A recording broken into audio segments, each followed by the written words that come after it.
Hello once again, Star Wars Unboxing fans. Welcome to another episode of Darth Tuba, Star Wars Unboxing Show. I'm your host, Darth Tuba, with a little something old and a little something new.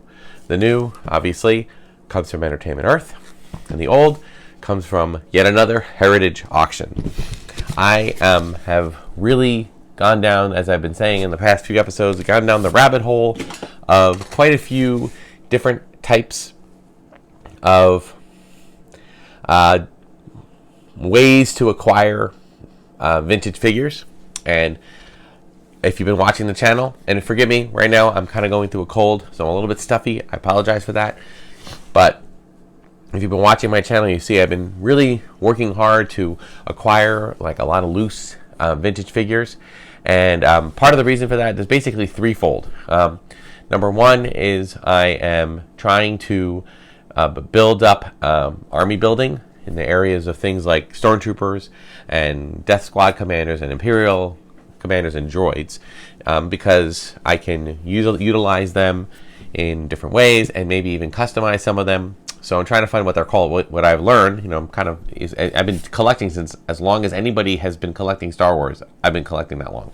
So that means since I was 6, since 1977, 78 when the movies came out. So, but I'm still learning a lot about the lingo. And one of the things I learned about is that figures that are, the kind of figures that you would want to use for things like customizing or put in a bunch of displays, but in the background, they're called beaters. Okay. So I've been collecting a lot of beaters. However, I've also been cleaning some of them with option number 2, which is to maybe, purchase in bulk a bunch of figures and then sell them individually loose. Not to make an excessive amount of money or anything like that, but I have noticed that there does seem to be a desire for those vintage figures in pretty much any condition. So I've been kind of finding stuff like that. So I'm just enjoying for those two main things. The other thing is that I am in the process of collecting and setting up diorama type displays. I don't know if I'm ever going to go beyond what I have now, but if I do, I want to have a few extra figures, some decent condition figures to put on display aside from my my original 92 or whatever the figure number, whatever the count is considered these days. I want to have them kind of in their display, separate from other figures that I put into dioramas and things like that. So that's kind of what I've been focusing my collection on mainly. I still collect the vintage collection, the VC collection. I've said on many times, I am looking forward to that taking a break, meaning I don't want to stop doing it. I want them to stop. I want Hasbro to stop. And I've heard some stuff, and I know a lot of people are like, crying that the sky is falling when Hasbro said they're thinking about, they're shifting their model, they want to go more digital, who knows what any of that's going to mean. It could be more figures coming out for adult collectors, or it could mean less, or it could mean, who knows. I have no idea. I don't know what to expect. I'm not even gonna pretend to theorize. Okay. All I know is that we are up to now. Well, let's open up the figure while I'm talking. The figure I received from Entertainment Earth is from Ahsoka. It is VC 347. That is Anakin from the, I don't know what you want to call it, a dream sequence. I'm not sure. But Anakin Skywalker from the Ahsoka, dream sequence, world between world sequence, however you want to call it. VC 347. I absolutely adored this episode. I adored this show. I hope that we get to see a continuation of it in some form. I'm not necessarily. I believe they're working on Ahsoka season 2. There's a lot of information about Star Wars in terms of media that is very confusing. And I wanted to put my 2 cents in. First of all, just talk about the figure. Anakin Skywalker. This is obviously him in his Clone Wars getup, obviously based on the Clone Wars cartoon series. I think this is a really cool concept. I think that bringing those Clone Wars characters in to live action, I think is great. I think having some connection with live action with the cartoon, because the cartoon was really good. If you have not seen Clone Wars, I strongly urge you to see it. Go in there with an adult lens. There are, of course, Clone Wars is the least of the animated series that had this issue, but actually, really, Clone Wars and Bad Batch were both very adult-oriented animated shows, okay? But Rebels was not. Rebels definitely steered a little bit towards kids. Not too much, but a little. And then Resistance was very much in the kid camp. And that's why I think that was like the least accepted of those different things. But there is a fan following for all of these. And to have this character come out in this sense was really, really great.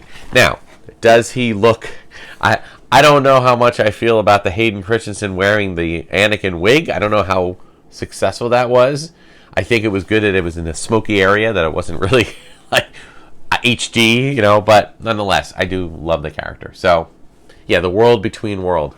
Great concept, world between worlds. It's kind of like the Star Wars version of the multiverse. It allows everything to, you know, any character to exist within other characters and to have a lot of interactions. So, really, really cool. But before I get to this one, so a lot of things went out. By the way, I'm always late to the party because I always pre-record my videos because my day job requires me to get really busy, and I'm in the throes of busy time right now. So please bear with me if this is late. But I'm just giving my thoughts because it's my channel. You don't have to watch. You can fast forward this a few minutes if you don't want to hear what I have to say. But I'm going to tell you what I have to say, and it relates to Kathleen Kennedy and planned retirement. And I just feel as though we're just circling around that same old, which is the people that just never liked Kathleen Kennedy, never thought she was good for the job, never thought she was, you know, and if there's anything that goes wrong in their minds with Star Wars, they blame Kathleen Kennedy. Anything that goes right with Star Wars, they put all of the praise and glory on the person who did it, whether it's Jon Favreau, Dave Filoni, both of whom I respect and admire greatly. But I feel as though this is simply just ridiculous. And I'm just going to say it, okay? Kathleen Kennedy has manned the Star Wars mantra for the past 15 years, essentially, okay, or 13 years. And it's important, more than that, because she kind of took over before George even left. And I just feel like she is attached to so many popular movie franchises and movies that have come out over the last 40 years that I think that we owe it to ourselves to understand that this is not any one person who's responsible for this or that. There is a whole thing that goes on. She made a comment in an interview that I thought was interesting. And she said it's very frustrating. She said that. She used the word frustrating, which I thought was, good. Good. Be honest, okay? It doesn't always have to be, everything is great and wonderful and everything. No. Yeah, sometimes it's not. And it is frustrating. And I can see why it's frustrating.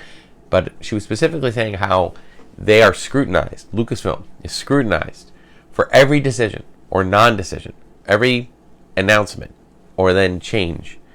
And I really feel like, and yes, I've gotten frustrated with hearing news, and I've gotten not jaded so much, but I've always taken all my news with a grain of salt. Like, okay, they're announcing a new trilogy. Daisy Ridley's coming back. There's a Mandalorian and Grogu film. I'll believe it when I'm in the theater seeing a film. That's what I've learned more recently, because there's been a lot of things that have been shelved or put on the side, but people forget that they are reactionary. Those are reactions to either leaks from people in Lucasfilm, which is stupid, all right, but these days everybody's got a whole movie studio in their pocket. I'm using it right now to film this. So it's really, really hard to keep that under wraps. And I know from my day job as a marching band director in my little rinky-dink town that I live in, that when we create a show, everyone has something to say about it. Everyone has an opinion. And everyone likes to share out, oh, this show's gonna be great. Oh no, this show's gonna suck. Or every decision I make. Okay? Now, I will say this. My job is not to anywhere near a pressure like what I would imagine a movie studio is. I have a very great support system. I have great students. I have great families. I have great parents that assist. I have an amazing staff, and my whole family who's been involved with the activity that I do. They do amazing work with me. So there's a lot of support, but it still doesn't change the fact that sometimes you feel stressed out over it. And you do. It's your job, and it's okay. I understand that. But I just say that to say that I get it. I get it from my little thing, imagining that what the things that I deal with on a day-to-day basis, and the fires that I have to put out, and the things that I have to deal with, and the things that I have to take care of, and the questions I have to answer. And that's just for our little town, our little marching band show. Okay? Same thing goes for people that put on community theater, or high school theater, or middle school theater. Everyone is involved with it, and it becomes very challenging. So yeah, I agree with Kathleen Kennedy. I think that it is frustrating to be scrutinized over everything. You know, first of all, a lot of times they don't want to announce things, but people start clamoring and saying, well, why aren't you announcing something? So then they have to announce stuff. And maybe they're not fully ready to announce, so they do some basic things. And then maybe some of that stuff doesn't come together because of one reason or another. So anyway, I've come back, and I'll just end on what I've said before and what I'll say again. Before the Disney acquisition of Star Wars, we had Clone Wars, which is something we're still dipping into thanks to Dave Filoni being very much heavily involved in the Star Wars brand. But beyond Clone Wars in 2009, 10, 11, we had Star Wars Family Guy, we had Star Wars Robot Chicken, we had Star Wars Angry Birds, we had Star Wars M&M crossovers back when Revenge of the Sith came out. We had a lot of nonsense. Now, it was great. We loved it at the time because that's all we had. Even Disney only did what their involvement with Star Wars. Star Wars Weekends was a wonderful experience, but they were really not taking the character seriously.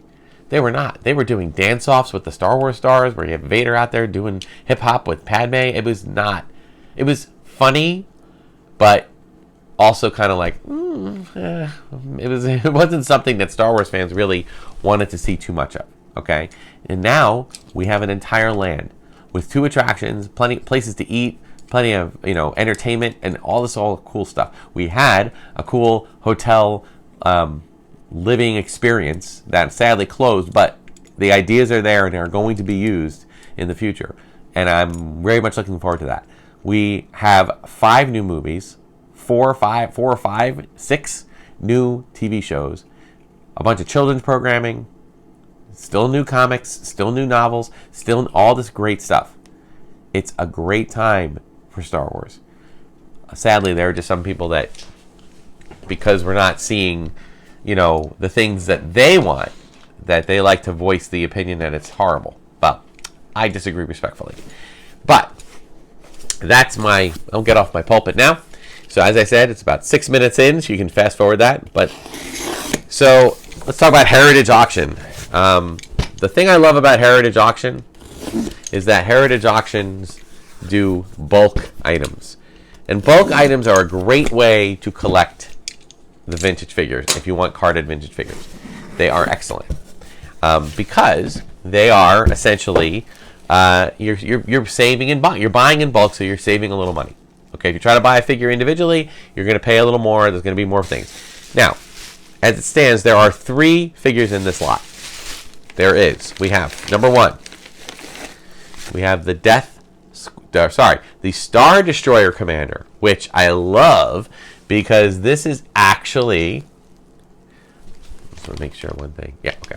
This is actually a different name than if you get the Star Wars card. So if I can find a Star Wars card that's not going to cost like $5,000, I'll try to get that one too because that was the Death Squad Commander. Most of the figures maintain their names throughout the 3 original trilogy movies, but this guy, you can see Star Destroyer Commander. Okay, I'm always fascinated by this figure. I even have a couple of, I got some here with no heads, but I have some tools in which I can work on to get their heads on there. But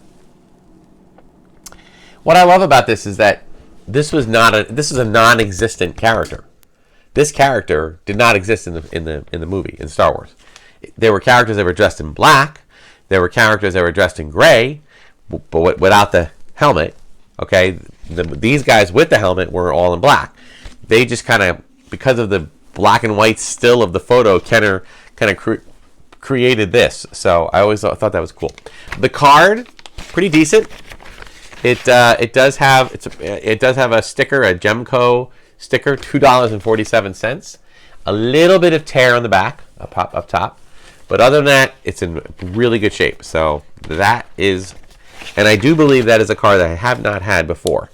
So my ultimate goal is to try to collect one of every original figure on a card. It doesn't have to be a Star Wars Empire Jedi card, just a card. Now, of course, those last 17 are probably, I think I have like 1 or 2 of them. I don't think I'll ever get the rest of them. They are just going way too much money at this point. Not unless I sell off the whole collection to just have that, but we'll see. Maybe someday. So that's one. And next, yes, it's a drop. Admiral Akbar, favorite character in the Star Wars trilogy, the original, was, I mean, you know, outside of the main, you know, heroes. I always loved Admiral Akbar. This is a decent card, except for some. This was apparently they tried to tear the price tag off, and they pulled off the printing with it. So that's it. But that's, again, for those of you trying to, you know, collect in a way that is A, for love of Star Wars, B, for a little bit of value collecting, but not crazy amounts, damaged cards are the way to go. Okay? They are the way to go. Now, I did notice something about this, though, that's a little bit odd. I'll have to look this up. Oh, okay, this is, all right, you know what? This is actually this is a UK card. And the reason I know this is because free 9-num figure from Return of the Jedi. Yes, you can get the 9-num Rebel Ally featured in the next chapter of Star Wars Saga Return of the Jedi. Cut out the names of any 6 Star Wars mini figure pack fronts and send together with first-class letter postage rate to 9-num Offer Consumer Services Department, P.O. Box 9, Palatoy, Colville, Leicester. There is no proof of purchase. That is a different type of offer, which I actually think is kind of cool. So I do not know if that was made very much aware. This one does have a proof of purchase, and and that's a Hong Kong figure. This one's Taiwan. Interesting. All right, and then one more. We're back to the States. We got 4LOM, which is a free coin. The free coin. I wish I had done this. If I only had just taken a little discretionary income. Not that I had any. I was like 10, but no, I was more older than 10. I was 14. I was just starting to work at my parents' store. I could have taken that first couple of paychecks, and I could have went to KB Toys and bought all these figures, and then, because they were like $1 each, and then I could have sent away for whatever coins they sent, and I would have had all those coins, but whatever, it's okay. That's 4LOM. Of course, that's not 4LOM, right? That is, in fact, Zuckuss. 4LOM, Zuckuss, you know the standard. Kenner had them mixed up. What are you going to do? It happens. But this is great. This is probably the best of the 3 cards. This one is, in fact, unpunched, so it's a decent card. All right, so this is probably the most valuable of the 3. Now, I can't remember. I think one of the 3. So, you know, the problem is when you have a bulk, when you're buying in bulk, you might sometimes find yourself in a situation where you already have one. You know, I do, in fact, collect other bulk items, and then if I bought 3 or 4 or 5 even in a lot, I may actually already have 1 or 2 of them. So I'll take the better condition of the ones that I did get. Take the old ones I had, the new ones I had, whichever ones are the better condition, I keep them in the collection, and the other ones get placed in a little Ziploc like this, and they go out in the sale. I've got quite a few vintage figures, both loose and carded, that are going to be out in the sale June 26, 27, 28, 29. All right, now I know some people have already been reaching out and saying, hey, can you do this? Do you have any of this? Can you part with this? Guys, I have to be honest with you. I am not taking any sales. I'm not doing any kind of sales.